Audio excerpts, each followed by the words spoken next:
Para magkasya kami. Pero nung sa tunay na buhay, na-enjoy mo ba yung ganon? At anong naramdaman mo before and after? What do you mean sa tunay na buhay? Yes, Yung sa tunay na- car? oh.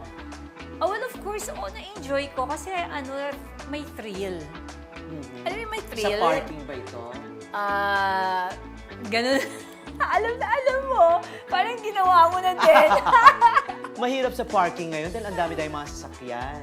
So may thrill and then after, And then, after, syempre, parang hindi ko siya makalimutan, of course. siyempre one of the best memories. Oo.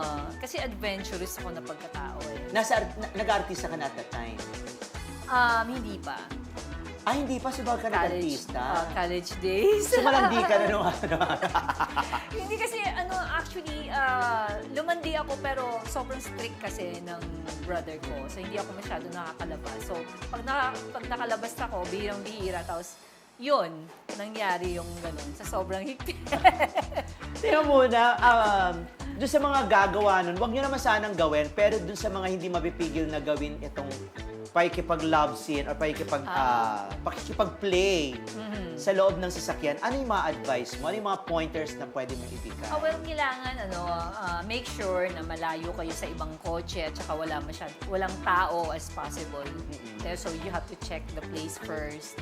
Kasi yung ginawa namin, yung parang malalayo yung kotse, at parang kami lang doon nang nandun. Kasi sa top of the mountain. Parang